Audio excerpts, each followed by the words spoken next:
we are going live. It looks like we are live with YouTube for our Gene Key Transits with Monifa. We're talking about the new moon in Leo for this month. It could be more exciting. I mean, it's Leo. We're ready to party, right?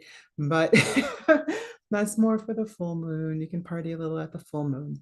But really, we are still in a process of deep exploration. The energies are can be tricky if you are just ready to cut loose, and you'll find that life keeps bringing you right back to having a deeper conversation with yourself. And so we are getting to find out, even through our fun and through our hanging out with our friends and being around others, who we truly are. So this is fun. I'm just hearing myself, so let me, it's distracting. It's distracting. All right, so I just wanted to fix that so I could pay attention. And so what we're talking about in the Gene Keys this month is Gene Key 33. It is the shadow of forgetting, the gift of mindfulness, and the city of revelation. And so, yeah, this one is one of those where your shadow is more than just, just another shadow idea. Okay. It's actually the stop codon in the genes, in the gene keys setup. It always tells you what the amino acid or the building block of the DNA strand is, correlating that with the conversation or the translation of the key, right? So the DNA, right? The amino acid. So this one is the stop codon, and this one just allows the DNA to know that, oh, this is the end of a sequence and it's time to move on to something else, right? So I think it's always good to know the dynamic, and that's something that's where I'm going to be headed back into after my revelation for this time period. It's already, mine always kind of peeks its head out just before, and that's how life is. It's never just one thing at a time, right? There's phasing in, phasing out, and we have our climatic moments. And so the moons are what I consider climactic moments. And so if you look a day before, a day after the height of the moon, then you'll have a more kind of rounded understanding of how it's showing up for you. And it's when, we have a little extra time. We are all human, right? There's always, you need a little stretch time. So if you are planning any journaling or rituals or putting your crystals out, this kind of thing, give yourself those 3 days. You don't have to do it all in one day. Okay. So the shadow is about memory. It's not just about the memory that we are used to of, can I memorize the answers to the tests? It is the memory of our very cellular being, but beyond that, our auric field, our subtle body is what people work with. And they're talking about energy work, and they're talking about karma. These kind of things are beyond the physicality of the human being, right? It's the spiritual or the auric or the non-seen self, right? So when you're talking about that, that's where a lot of the old memories come from past lives and from family history. Depending on how you think about that, some people think of past lives as another timeline. Some people just think about it as their childhood. They are all true and all relevant and all different versions of each other. So it depends on what you resonate with, in my opinion. But when we're looking at those things, we start to understand that there's a pattern that has been in our history that is still happening. And so when we move into the gift of mindfulness, we basically are unwinding that history. Now, what it's talking about in the Gene Keys book is how the each of the DNA strands have actually something else wound around it. I don't know if it's all of them or just the ones that are relevant for this description, but there's a something that else that's with it. right? I would also say like DNA is known for that as a double helix, right? There's just not just one strand, there's two. And this aspect that is also part of the programming partner 13 is the gene key 13, which is a shadow of codependence. So we have that again echoing in the actual physical structure of the DNA. And it's so amazing because that is part of life as well. I know I was one that was like, oh, I'll do it myself. I can get this done myself. I'll figure it out myself. I'll fix myself by myself in my corner, right? Like that was been something that I truly thought was just the way to do it. It was the right way to do it, even, right? And when I'm learning, and part of my life development is like Path of Libra, right? North Node, and so it's this understanding how my development is partially about who I am with others, right? Who I am in community. And so not making it wrong to be in community with others and learning with others, that we just get to do both, because a deep part of the process is also happening on our own as well. And that's what I got me far enough that I could do the process with others. Otherwise, I was, so absent that I couldn't pick up those understandings that allow me to move forward, right? And that's what we're talking about here, is this process that as you live life with others, is starting to awaken you to what is true about you. And we have this amazing understanding that the human, this is why we love stories, because we are about this almost heroic journey. I was calling it heroic journey, for the cosmic prosperity. And then there is the also, to me, there's that what we call Haru journey, right, from the Kemetic traditions. And so it's the same thing. There's a point of challenge that helps you discover who you really are by going through that process, that connection, that relationship, that reflection, that scary time, right? And so yeah, so that's what we are finding. And then we can find that this also leads us through different kinds of relationships. It's where people get into like karmic relationship conversations, like we're supposed to be together and meant to be. What is that phrase that the people use? Like twin flame, that kind of thing. And yes and no, right? Like all relationships are meant to be this process.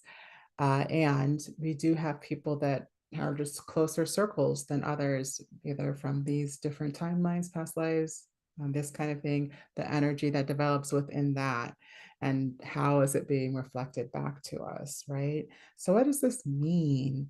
This is about like, what are you really focused on? Because a lot of times we are doing things that we think are pulling us forward or getting us somewhere, and we find that we are running the same track when we get down the road a little bit, and it keeps happening that way. I think you're finally getting somewhere, and then you're back on the same track.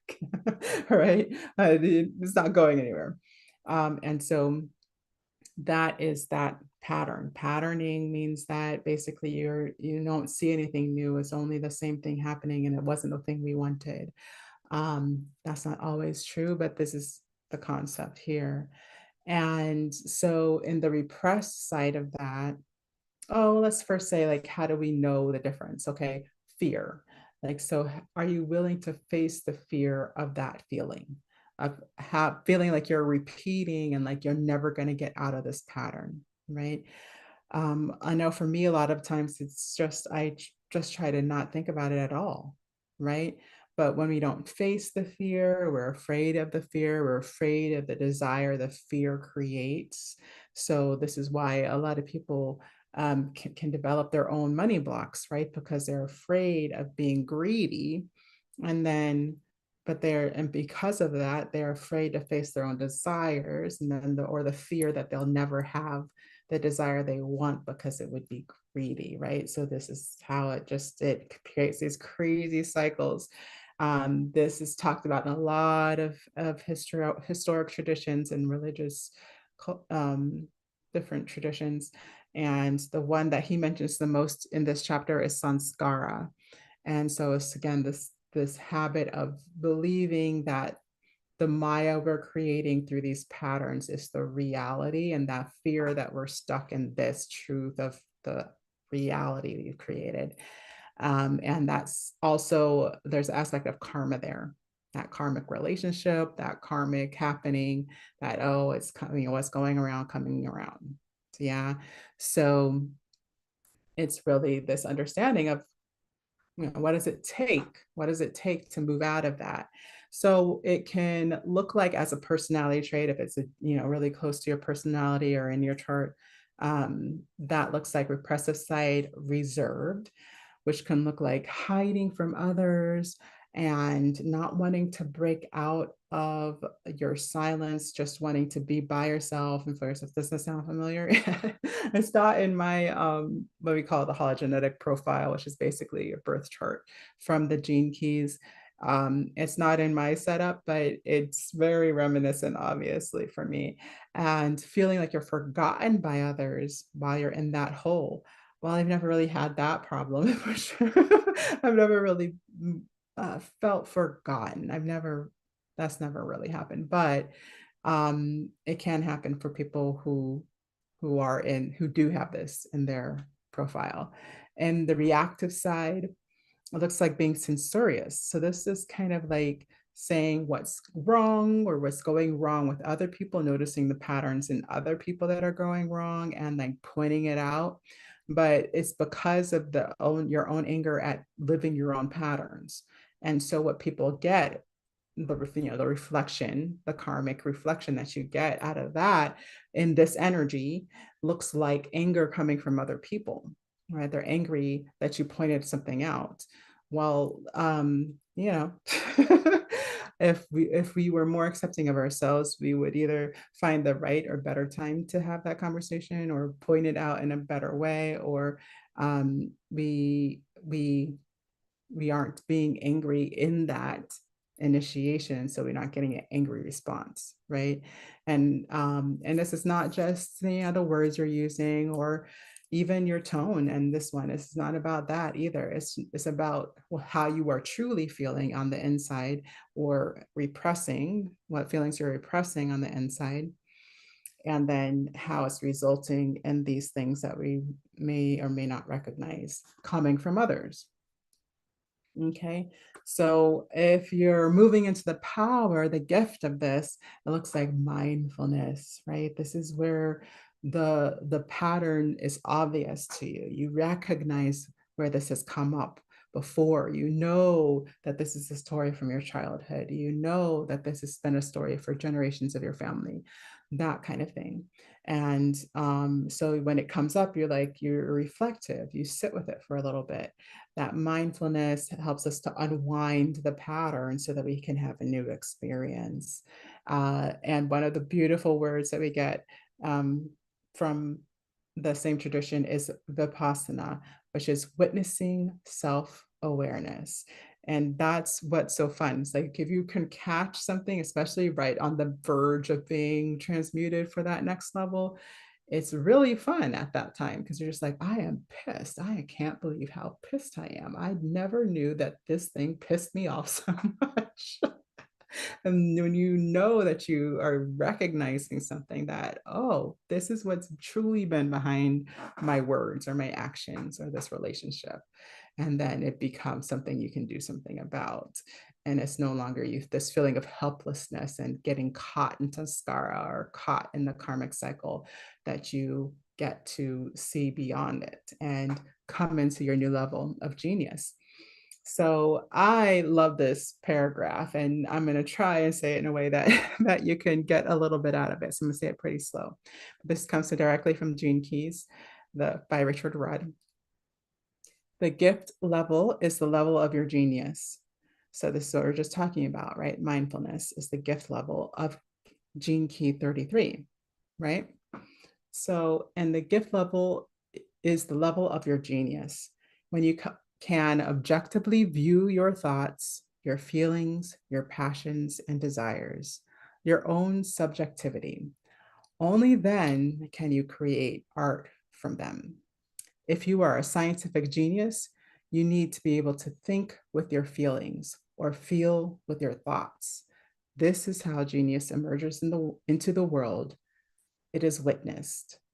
And if you ever heard, like, if you ever read Big Magic by Elizabeth Gilbert, I believe, or if you've ever read, some of the works of about writing or about people that have painted in the past, they always talk about how like these images come to them or these words come to them, these thoughts come to them, and you witness yourself being a genius. It's not necessarily that you are, it's just that you are receiving in that frequency, right? And so it's available. It's always available. It's always available for everybody. And this is also why we tend to like get each other's messages sometimes and be like, wait, that's my message. Now, I do like to talk about the I Ching a little bit because I'm learning from the book from Benabel Wen. I showed it on the last moon if you want to see which one it is. It's called I Ching. It's the word Dune, D-U with a accent mark N, and the direct translation is withdraw by Benabel Wen.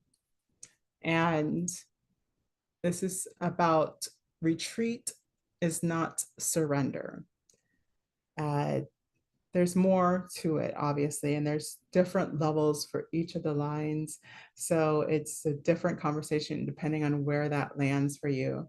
And it's about making a smart choice and not, this can feel like you're going backwards, but all that's really happening is you're making a smarter choice for what is true instead of what is perceived or being mirrored in those karmic relationships and karmic patterns, right? So I think I love the way that Richard Rudd broke this down for us and this understanding of just being in a situation that it may look like retreat in this now world, 3D reality, but in reality, it's just a repositioning into a higher, but higher is relative, but essentially outside of the pattern, right? That we're not repeating something that we don't want to repeat. Okay. So in Karen Curry Parker's version, ooh, this is running long. Karen Curry Parker's version, she's talking about it as retelling and about wanting to reprogram what we want to build in our lives by telling a bigger story. And this is Karen Curry Parker's thing, because she's a writer and she helps other people write. And she's all about telling a new story about ourselves because that's essentially rewriting the environment of our DNA, stuff like that Dr. Dispenza talks about, or like there's so many people talking about this kind of information now in different ways. And that's what's so beautiful. We have so many beautiful examples. So it's just part of it. Like sometimes you just have to sit down with yourself, write some stuff down, and then tell the version of the story that happens when you're unwinding the fear, right? Taking the fear and saying, oh, I'm looking directly at you. Oh, I didn't realize had that level of fear and that I had this true feeling. And now that I realize that, I recognize myself beyond that thing.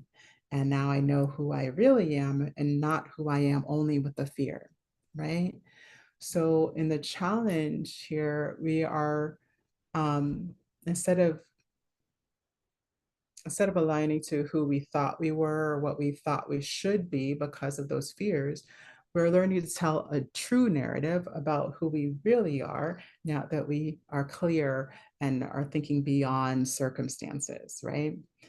And optimally, we are sharing, because of this insight, we're sharing our understanding, our wisdom at the right time in a good narrative, like that others can feel the power behind what's happening instead of just maybe the pain or, oh, she went through something really bad, I feel sorry for them. Instead of that, you're talking about why it's empowering and what power you have because of it, right? And that's who you truly are, the what's there, not what's not there, right? And the unbalanced expression is staying stuck telling the story from pain. So you can only remember the story as something that happened to you, maybe as a victim, or that you that you would be further along if this hadn't happened to you, or something to that effect, right? Basically a victim story instead of a, you know, I triumphed, I'm still here, I learned these lessons. At least I know when, what's next from here, right? That kind of thing. So, three things to receive in this new moon Leo. So this, again, I like to use these throughout the 2 weeks until the next 3 days of the next cycle of the moon. So full moon is on August 19th. So you can use these at your leisure until August 18th. Should be fine, perfect, and all beautiful, right? So receiving the new understanding of you is the number one. Number one, receiving the new understanding of you. What are you allowing this energy now that we're receiving it? What is that? What are we allowing ourselves to know about ourselves a little bit more deeply and a little bit more um, in a way that we can act on it even? So number two is receive sharing knowledge at the right time. I'm sorry, sharing. Did I say that? Receive sharing knowledge at the right time. Okay, I think this is just a smart way of doing things. I like it. Somebody was asking me earlier, like, how do I not say something? It's like, oh, because it's really easy for me. It's very painful for me to be sharing my energy, sharing my love, sharing my voice, sharing my truth and my wisdom, and nobody's listening. That's a high pain point for me. And so I'm very willing not to say anything if it's not the right time, if they're not going to hear it, if they're not going to receive it. I don't feel a need to say it. So that's one thing, right? And then if you, yeah, finding out what the right time is, if you don't, not sure, ask. Well, I know a little bit about that. I've actually had this experience myself. I know a little bit about that. I just read a book. I know a little bit about that. I saw somebody else go through this. Can I share that with you? Right? If you ask, then they are giving you permission. Yeah, I'm interested in what you're learning, or I'm interested in what you know, right? And that's always a nice way of sharing energy. Otherwise, we are assuming that somebody's in victim mode, or we're assuming they need us in that way. Maybe they have a better way. Maybe universe or God has a better way for them to have that understanding, experience, knowledge, right? That will work better for them. Not that they can, not that you're wrong, but it just may be more accessible for them in another way, right? So, three, receive everything you desire. So I love this one because that was the nature of the shadow, right? It's this desire from like not trusting even that desire. There's a deeper version of that in a different gene key, but there is that kind of, if I truly understood that my fears were showing me what I really wanted, then I would be more at home with my fears. I'd be more at home with my desires. When you can say that I am at home with my fears and my desires, and they tend to live in the same space, then we get to receive them. That's what manifestation really is. And that's what it requires. It requires that shifting out of the old patterns. Otherwise, it would already be in the physical experience of this world, right?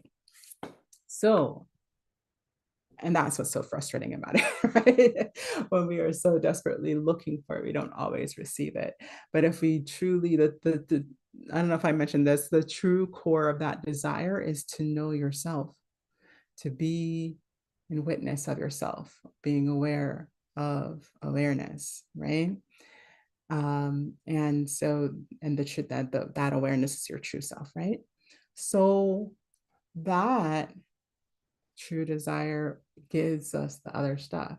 We got to move out of the pattern when we can recognize it. Okay. Not just recognize it, but see who we really are beyond it. Okay. Three, content ideas. 3 content ideas. I'm just double checking my chat. I'm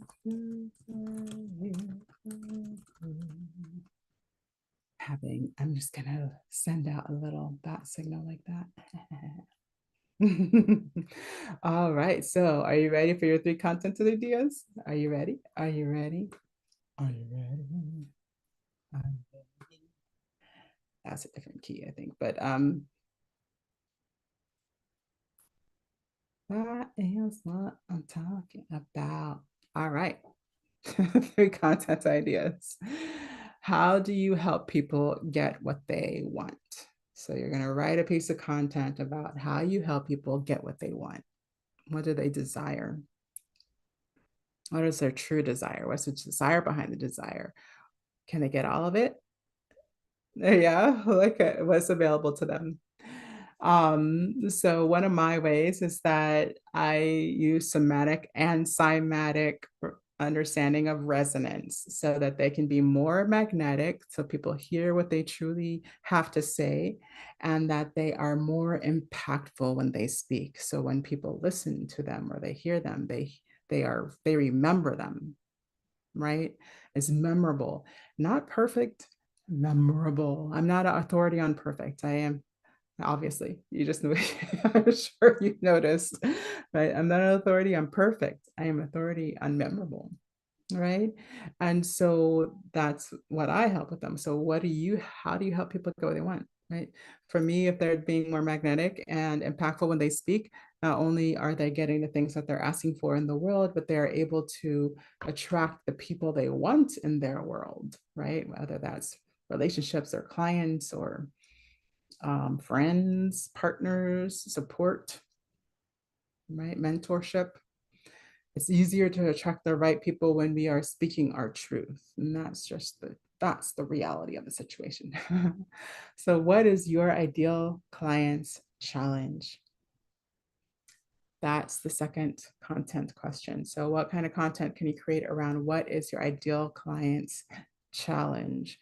So for me, that my ideal clients are usually challenged by getting to the next level of self-expression, right? They're like, I know how to do this last level of self-expression, but I'm trying to get to this other level, whether that's I was a professional and now I want to do a business and I don't know how to talk business. I know how to talk my last profession. I don't know how to talk my business, right? Or speak about my business in a way that feels authentic and memorable, because my people also want it to be something where they're living their full self-expression. They feel free to be themselves. And something about that pattern they haven't quite unwound yet. They haven't quite been able to see beyond, so they can witness themselves and this new truth of what they want to do, right? So why is that for you? What is your ideal client's challenge? Is it something where they're learning how to, become something, or is it something where they're learning how to do something new? And they don't know that they can do it that way, or that it can be easy, or that it can be quick, or that it can be something that they can get done with the right support, right? Number 3 content is, what is a step your client may have missed? So this is a cool one. I was like, when my genius came up with this, and I was like, oh, genius, you stunned me, right? I'm kidding. Not kidding. That's how I felt. I was like, oh, I like that. That's a juicy question. What is a step your client may have missed, right? I find that normally if people aren't getting to something that's a result that other people have created like multiple times and in different ways and different types of people have created, they are usually missing something. They are usually missing a vital component, or what's really the focus, or what they should be prioritizing, one of those, right? And so for me, it's learning about and honoring who you really are. So people think they are going to move from a life that wasn't fully self-expressed into a life that's fully self-expressed. And they think, oh, well, other people are doing it. I'll just decide to do it and it'll happen. But they miss the step of, well, who am I really? What do I really want when I'm thinking beyond my fear? Like, right? So they miss that step. And so that's why I like to bring it back around. So that's one of the reasons we are doing this a little later in the in my live transmissions are new, so that's part of it too. But I wanted to probably reframe the this Gene Key Transit work so that we could have a little bit more of an experience of mm, I don't know, but this learning about who you really are and how do you honor it, right? Because I think it's such an incredible component. And when we have it and we're ready to tell others about it, and sometimes that takes that other work, which is other part of my work, which is the OMAS method, getting her into the vibration of who we really are and letting that be natural and where we're coming from.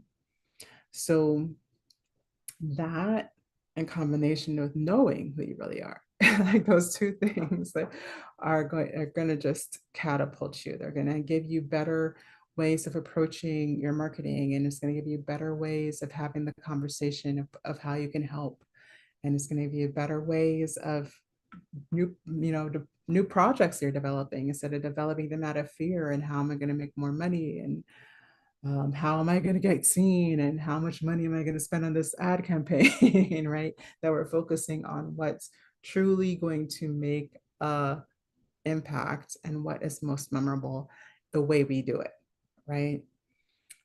That's my soapbox. I could talk about that forever. But my body's telling me I'm tired, so I'm going to end up wrap this up.